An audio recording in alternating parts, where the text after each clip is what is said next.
સુરત શહેરના વાતાવરણમાં આજે પલટો આવ્યો હતો અને વાતાવરણમાં પલટાની સાથે ભારે વરસાદ પણ પડ્યો। એક તરફ ભારે વરસાદના કારણે લોકોને ગરમીથી રાહત મળી છે, પરંતુ બીજી તરફ એસએમસીની પ્રી મોન્સૂન કામગીરીની પોલ અહીં છતી થઈ છે। શહેરમાં ભારે વરસાદના કારણે ઠેર ઠેર પાણી ભરાઈ જવાની સ્થિતિ અત્યારે સર્જાઈ છે। પૂર્ણા કરંજ ખાડીને જોડતા બ્રિજની બાજુમાં પાણી ભરાઈ ગયા છે અને પાણી ભરાવાના કારણે લોકોને ભારે હાલાકી પડી રહી છે, વાહન ચાલકોને ભારે હાલાકી પડી રહી છે।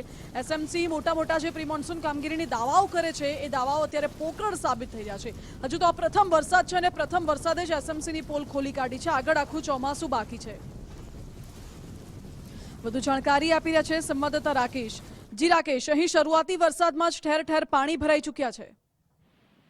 जी दर वर्षे सूरत महानगरपालिका द्वारा प्री मोन्सूननी कामगीरीना मोटा दावा करवामां आवे छे। हाल ज सूरत मेयर द्वारा एक मीडिया संबोधन में विशेष निवेदन आपवामां आव्युं हतुं के आ समये जे पाणी भरावानी स्थितिनुं निर्माण न थाय ते माटेनी पूरती व्यवस्था अने प्री मोन्सूननी कामगीरी छे ते કરી લેવામાં આવી છે। જો કે આ દાવાઓ છે તે હવે પોકળ સાબિત થતા નજરે પડ્યા છે, કારણ કે પ્રથમ વરસાદે સુરત મહાનગરપાલિકાની પ્રી મોન્સૂનની પોલ ઉગાડી પાડી દેવામાં આવી છે, કારણ કે પૂર્ણા અને કરંજને જોડતા બ્રિજની બાજુનો જે રસ્તો જાય છે ત્યાં રસ્તા ઉપર વરસાદી પાણી ભરાવાની સ્થિતિ સર્જાઈ હતી અને તેના કારણે અહીંથી પસાર થઈ રહેલા વાહન ચાલકો હોય કે પછી રાહદારીઓને ભારે હાલાકીનો સામનો કરવાનો વારો આવ્યો હતો।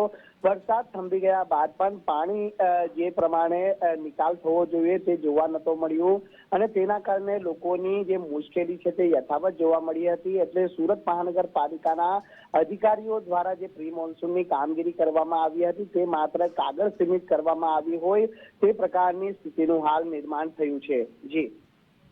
જી રાકેશ, આભાર આપનો।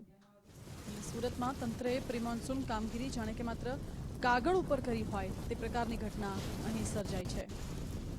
આ સાથે જ સુરતના કામરેજ વિસ્તારથી પણ સમાચાર મળી રહ્યા છે। સુરત જિલ્લામાં પહેલા વરસાદે જ હજુ તો તંત્રની પોલ ખોલી કાઢી છે અને કામરેજ 4 રસ્તા નજીક વરસાદી પાણી ભરાઈ ગયા છે। તેના દ્રશ્યો આપ જુઓ, જ્યાં લોકોને અવરજવર કરવામાં ભારે હાલાકી પડી રહી છે અને પાણી ભરાવાના કારણે અહીં ટ્રાફિક જામની સમસ્યા પણ અત્યારે દેખાઈ આવે છે। પાણી ભરાતા વાહન ચાલકોને હાલાકી, સાથે જે લોકો આસપાસમાં રહી રહ્યા છે ત્યાં સ્થાનિકોને રોગચાળો ફાટી નીકળવાનો ભય પણ સતાવી રહ્યો છે। વરસાદી પાણીના નિકાલ માટે તંત્ર કરોડો રૂપિયાનો ખર્ચો કરે છે, પરંતુ એ ખર્ચો ક્યાં જાય છે એ સવાલ અત્યારે ઉઠી રહ્યો છે, કારણ કે પાણી ભરાવાની સમસ્યા ઠેરની ઠેર છે। દર વર્ષે પ્રી મોન્સૂન કામગીરીના નામે પણ તંત્ર કરોડો રૂપિયાનો ખર્ચો કરે છે, પરંતુ પ્રી મોન્સૂન કામગીરી કયા પ્રકારની કરી એ આ દ્રશ્યો જોતા સવાલ ઉઠે છે।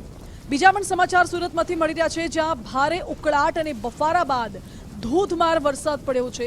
ધોધમાર વરસાદના કારણે લોકોને ગરમીથી તો રાહત મળી છે, જોકે વીજળીના કડાકા ભડાકા સાથે અહીં વરસાદ નોંધાયો હતો। કિમ વિસ્તારમાં રેલવે ઓવરબ્રિજના સર્વિસ રોડ ઉપર પાણી ભરાઈ ગયા છે। માત્ર અડધો કલાક જેટલો વરસાદ વરસ્યો અને કિમના રસ્તા ઉપર પાણી ભરાઈ ગયા। સતત થઈ રહેલા વીજળીના ચમકારાથી લોકોમાં એક તરફ ભયનો માહોલ છે, બીજી તરફ રસ્તા પર પાણી ભરાયેલા છે અને લોકોને વારંવાર મુશ્કેલીનો સામનો કરવો પડી રહ્યો છે। પાણી ભરાવાના કારણે વાહન ચાલકોને પણ હાલાકી પડી રહી છે। વધુ જાણકારી આપી રહ્યા છે સંવાદદાતા ઉદય જાદવ। ઉદય, સુરતના કિમ વિસ્તારના દ્રશ્યો, રેલવે ઓવરબ્રિજ સાથે આસપાસનો જે વિસ્તાર છે ત્યાં અડધા કલાકના વરસાદમાં જ પાણી ભરાઈ ગયા છે। શું આવી તંત્રએ કામગીરી કરી હશે પ્રી મોન્સૂનની? જી બિલકુલ માનસી, પહેલા વરસાદે જે તંત્રની પોલ છે તે વરસાદે ખોલી નાખી છે।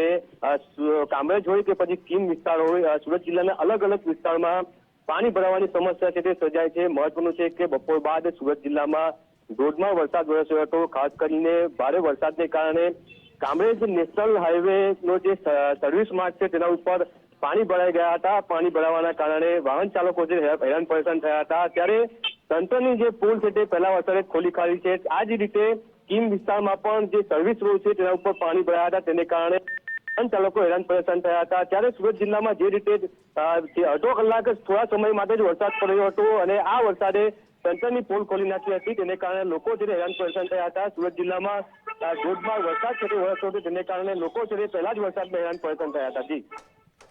જી ઉદય, આભાર આપનો। એટલે ભારે વરસાદના કારણે પાણી ભરાઈ જવાથી લોકોને પરેશાની વેઠવવી પડે છે। સમગ્ર જિલ્લામાં વીજળીના કડાકા ભડાકા સાથે વરસાદ વરસ્યો હતો।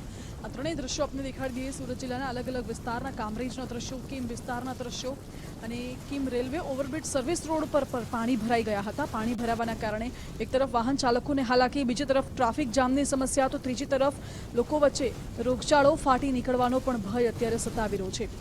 ને હજુ તો આ ચોમાસું પણ બેઠું નથી સત્તાવાર રીતે। આ તો હજુ એક પ્રારંભિક વરસાદ છે અને માત્ર 30 મિનિટ જેટલો વરસાદ વરસ્યો, એમાં આટલા પાણી જો ભરાઈ ગયા હોય, કેટલાક વિસ્તારમાં ઘૂંટણસમા પાણી ભરાઈ ગયા છે, તો આગામી સમયમાં જ્યારે આખું ચોમાસું આગળ આવી રહ્યું છે ત્યારે કેવા હાલ થશે શહેરના, એ સવાલ અત્યારે ઉઠી રહ્યો છે।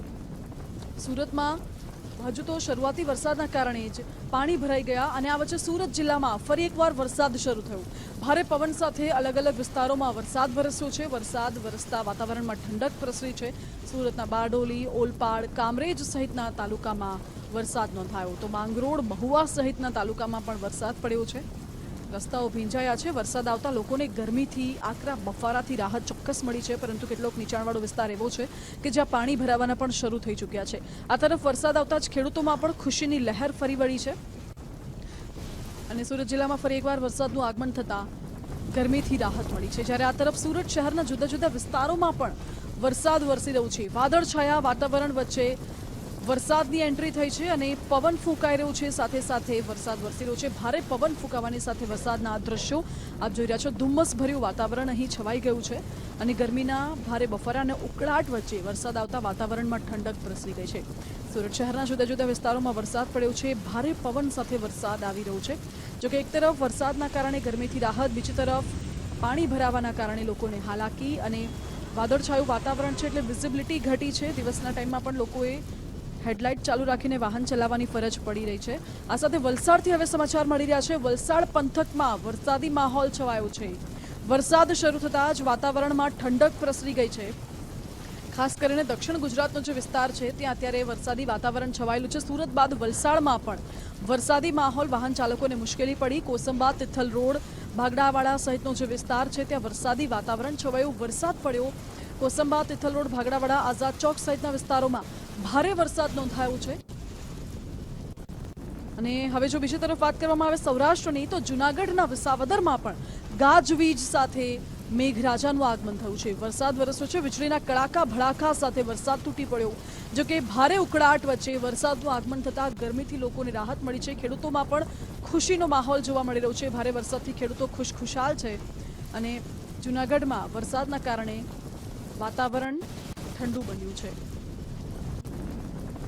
અને હવે ફરી એકવાર દ્રશ્યો મળી રહ્યા છે। નવસારી જિલ્લામાં વરસાદી માહોલ છવાયો છે। નવસારી જિલ્લાથી સમાચાર મળી રહ્યા છે વરસાદના।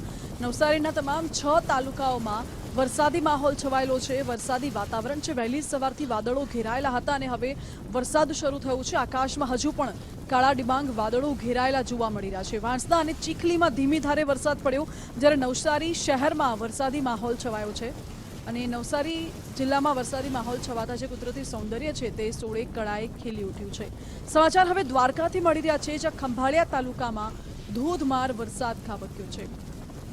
ખંભાળિયા તાલુકાના ગ્રામ્ય વિસ્તારોમાં વરસાદે ધમાકેદાર એન્ટ્રી કરી છે। લાલપરડા, લાલુકા, જૂની ફોર્ટ સહિતના વિસ્તારોમાં વરસાદ પડ્યો છે। જોકે વરસાદ આવતા જ ખેડૂતોમાં ખુશીનો માહોલ હવે જોવા મળી રહ્યો છે। દ્વારકાના ખંભાળિયા તાલુકાના આ દ્રશ્યો આપ જોઈ રહ્યા છો, જ્યાં ભારે પવનની સાથે વરસાદ વરસ્યો હતો। હજુ પણ આકાશમાં કાળા ડિબાંગ વાદળો ઘેરાયેલા છે, એટલે હજુ પણ આગામી સમયમાં વરસાદ આવે તેવી સંભાવના અત્યારે વર્તાઈ રહી છે। દ્વારકામાં વરસાદ આવતા જ વાતાવરણમાં ઠંડક પ્રસરી છે અને ભારે પવન ફૂંકાઈ રહ્યો છે। ખાસ કરીને દરિયા કિનારાનો વિસ્તાર છે એટલે બફારાથી, ઉકળાટથી, ગરમીથી લોકોને રાહત મળી છે। જૂનાગઢથી સમાચાર હવે મળી રહ્યા છે। જૂનાગઢ શહેરમાં પણ ધોધમાર વરસાદ વરસ્યો છે। ભારે ગરમી અને ઉકળાટ બાદ બપોર બાદ ધોધમાર વરસાદ તૂટી પડ્યો। શહેરના મોટાભાગના વિસ્તારોમાં વરસાદ પડ્યો છે। જૂનાગઢમાં વરસાદના કારણે લોકોને ગરમીથી તો રાહત મળી છે, પરંતુ બીજી તરફ ખેડૂતો પણ ખુશખુશાલ જોવા મળ્યા। જૂનાગઢના કાળવા ચોક, બસ સ્ટેશન સહિતના વિસ્તારમાં વરસાદ પડ્યો, જ્યારે આઝાદ ચોક, જોશીપરા સહિતના વિસ્તારમાં પણ વરસાદ પડ્યો છે। જૂનાગઢ શહેરમાં ધોધમાર વરસાદ નોંધાયો, સાથે ગ્રામ્ય વિસ્તારોમાં પણ વરસાદી માહોલ છવાયો। આ સાથે આણંદથી સમાચાર છે। ખંભાતમાં વીજળી પડવાની ઘટના સામે આવી છે। ખંભાતના મુખ્ય બજારમાં ટાવર ઉપર વીજળી પડી હોય તેવા દ્રશ્યો અહીં સામે આવે છે। ખંભાત મુખ્ય બજારમાં ટાવર પર વીજળી પડી હતી। મોડી રાતના દ્રશ્યો છે। ગઈકાલે મોડી રાત્રે ભારે વરસાદ બાદ વીજળી પડવાની આ ઘટના કેમેરામાં કેદ થઈ છે। ખંભાતના મુખ્ય બજારના આ દ્રશ્યો છે, જાણે કે આભ ફાટ્યું હોય તે પ્રકારના દ્રશ્યો અહીં જોવા મળી રહ્યા છે।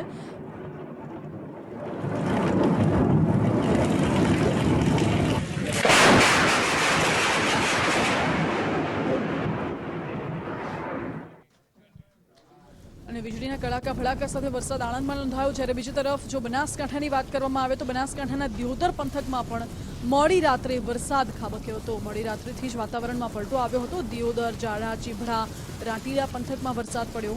જોકે ભારે વરસાદના કારણે ખેતરોમાં પાણી ભરાઈ ગયા હતા। ખેડૂતોના કાપણી અને લણણી કરેલા બાજરીના પાકમાં નુકસાન આવ્યું છે।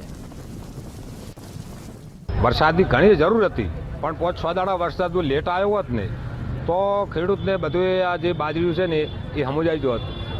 પણ હવે જો ઊભી બાજરી છે બધી પડી ગઈ છે। જે વાટેલી બાજરી હતી એ તારી પાણી પલળી ગઈ છે। કોહાણા તારે છે, પૂળા તારે છે। તારી મોઘા ભાવનું બિયારણ હતું, મોઘા ભાવની ખેડો છે। ખાતર બિયારણ અત્યારે ગણવા જાવ તો કોઈ ભાવ એમ નથી, બધું બગડી ગયું છે। તે સરકારને વિનંતી છે કે કોઈ થોડા ઘણી રાહત આલે તો બાળ બચ્ચા નકે અત્યારે કોઈ વધાર્યો નથી। આ ચમનપુરા, ઝાડા, રવેલ, સરદારપુરા, અમની રૂચકવાળા કંઈ બાકી મેલ્યું નથી। બધા પવન સાથે અંગાત બહુ નુકસાન આવ્યું છે મોટા પાયે। રાતનો વરસાદ સાથે પવન સાથે વરસાદ ભારે આવ્યો છે, તો એમની સરકાર મદદ કરી કે બાજરી પલળી ગઈ, પૂળા પલળી ગયા, તો મોણોને બાજરી પડી ગઈ। ખૂબ તકલીફ છે હાલ ઘણો। વરસાદની સહાય કરો સરકાર તો સારું કહેવાય। અને હવે સમાચાર ડાંગથી મળી રહ્યા છે। ડાંગ જિલ્લામાં વરસાદી માહોલ જામ્યો છે। ગિરિમથક સાપુતારા તેમજ આજુબાજુના વિસ્તારમાં ભારે વરસાદ પડ્યો। ગાજવીજ સાથે વીજળીના કડાકા ભડાકા સાથે વરસાદ પડતા રસ્તા પર પાણી પાણી થઈ ગયું છે। જોકે આજુબાજુના સમગ્ર વિસ્તારમાં ગાજવીજ સાથે વરસાદ પડ્યો છે। અને હાલ ડાંગમાં કુદરતી સૌંદર્ય જાણે કે સોળે કળાએ ખીલી ઉઠ્યું હોય તે પ્રકારના નયનરમ્ય દ્રશ્યો ડાંગમાંથી સામે આવી રહ્યા છે। ડાંગનું વાતાવરણ આહલાદક બન્યું છે અને ડાંગ જિલ્લામાં ફરી એકવાર વાતાવરણમાં પલટો આવ્યો છે। અત્યારના સમાચાર ડાંગમાં ફરી એકવાર વાતાવરણમાં પલટો આવ્યો। ગતરોજ વરસાદ બાદ આજે સાપુતારા વાદળોથી ઘેરાઈ ગયું છે। વાદળો ઉતરી આવતા મનમોહક નજારો અહીં જોવા મળી રહ્યો છે। વરસાદ બાદ સાપુતારાના સૌંદર્યમાં જાણે કે 4 ચાંદ લાગ્યા હોય તેવા દ્રશ્યો અહીં સામે આવ્યા છે। ગુજરાતનું એકમાત્ર હિલ સ્ટેશન ડાંગ સાપુતારા, જ્યાંથી દ્રશ્યો અહીં સામે આવી રહ્યા છે અને જાણે કે વાદળો નીચે આવી ગયા હોય તેવા દ્રશ્યો આ સાપુતારામાંથી જોવા મળી રહ્યા છે। ફરી એકવાર વાતાવરણમાં પલટો આવ્યો છે અને નયનરમ્ય નજારો અહીં જોવા મળે છે। દર વર્ષે ચોમાસામાં જ્યારે અહીં વરસાદ પડે છે ત્યારે મોટી સંખ્યામાં પ્રવાસીઓ સાપુતારામાં ઉમટતા હોય છે।